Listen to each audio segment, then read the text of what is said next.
ఒక క్షణం భూమి కంపిస్తుంది, మరో క్షణం సముద్రపు అలలు ఎగిసిపడతాయి. ఒక క్షణం భూకంపం, తర్వాతి క్షణంలో సునామీ.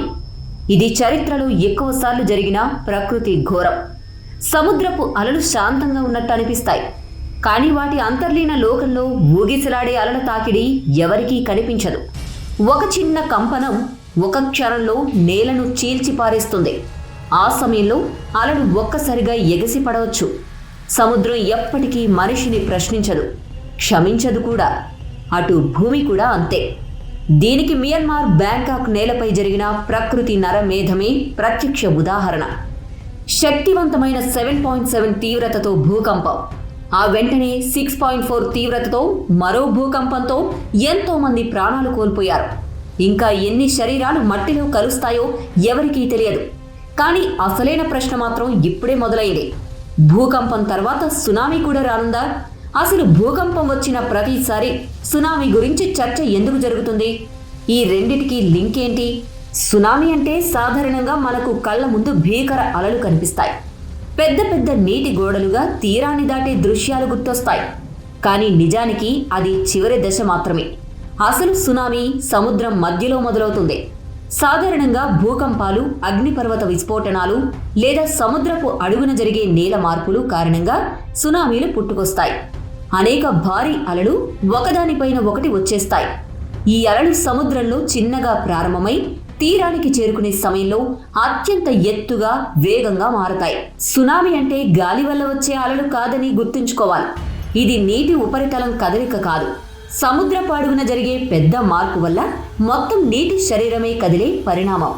అందుకే ఈ అలలు సాధారణ అలల కంటే చాలా ఎక్కువ శక్తి, వేగాన్ని కలిగి ఉంటాయి. సముద్రపు లోతుల్లో భూమి ఒక్కసారిగా పైకి ఎగిసినప్పుడు నీరు 4 దిశలా ఒక్కసారిగా ప్రయాణించడం ప్రారంభిస్తుంది. మొదట ఆ అలలు బయట కనపడవు, కానీ అవి తీరానికి దగ్గరయ్యేసరికి చరిత్రలో అత్యంత విధ్వంసాన్ని కలిగించే స్థాయికి ఎదుగుతాయి. అటు భూకంపాలు వేరు. భూమి ఉపరితలాన్ని ఆక్రమించి ఉన్న టెక్టానిక్ ప్లేట్లు ఒకదానిపైన ఒకటి నెట్టుకుంటూ ఉంటాయి.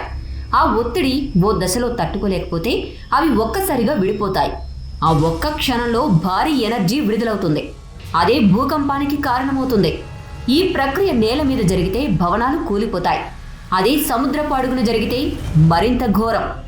ఎందుకంటే ఒక్క క్షణం పైకి ఎగిసిన సముద్రపు నేల లక్షల గ్యాలన్ల నీటిని గాల్లోకి తోసేస్తుంది. అవే భీకర అలలుగా మారతాయి. అవి తీరానికి చేరేంత వరకు ఎవరికీ అర్థం కాదు. సముద్రం మామూలుగా ఉన్నట్టు అనిపిస్తుంది, కానీ లోపల అలలు లక్షల కిలోమీటర్ల వేగంతో ముందుకు వస్తుంటాయి. తీరానికి చేరేసరికి సీన్ మొత్తం మనకి కనిపిస్తుంది. భూకంపం తీవ్రమైనప్పుడు దాని ప్రభావం కూడా అంతే ప్రమాదకరం. భూకంప కేంద్రం సముద్రంలో ఉన్నప్పుడల్లా సునామీ ముప్పు తప్పదు. అందుకే ఎప్పుడైనా సముద్రం లోతుల్లో భూకంపం సంభవిస్తే వెంటనే అందరూ సునామీ గురించి ఆలోచించడం మొదలు పెడతారు. ఇదేమీ కొత్త విషయం కాదు. గతంలో ఇలాంటి భయానక ఘటనలు ప్రపంచాన్ని వణికించాయి. 2004 డిసెంబర్ 26న ఇండోనేషియాకు దగ్గరలో సముద్రం అడుగున 9.1 తీవ్రతతో భూకంపం సంభవించింది. ఈ తీవ్రత కారణంగా సంభవించిన సునామీ కొన్ని నిమిషాల వ్యవధిలో 14 దేశాల తీరాలను ముంచేసింది. సుమారు 2,30,000 మందికి పైగా ప్రాణాలు కోల్పోయారు. కొన్ని చోట్ల నీటి అలలు 30 అడుగుల ఎత్తుకు పైకి లేచాయి.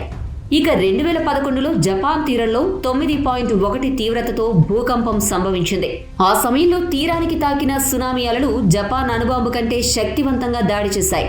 వేల మందిని బలిగొన్నాయి. ఫుకుషిమా అణు విద్యుత్ కేంద్రం సైతం దాని దెబ్బకు లొంగిపోయింది. అణు రేడియేషన్ లీక్ కావడం వల్ల ఆ ప్రభావం ఇంకాస్త భయానకంగా మారింది. ఈ ఘటనలన్నీ ఒక్కటే విషయాన్ని చెబుతున్నాయి. భూమి అడుగున సంభవించే ఒక్క క్షణం ప్రకంపన సముద్రాన్ని శాశ్వతంగా మార్చేసేలా చేస్తుంది. మనిషి నిర్మించిన ప్రపంచం ఎంతో బలహీనమైనదని చెప్పే గుణపాఠాలు ఇవి.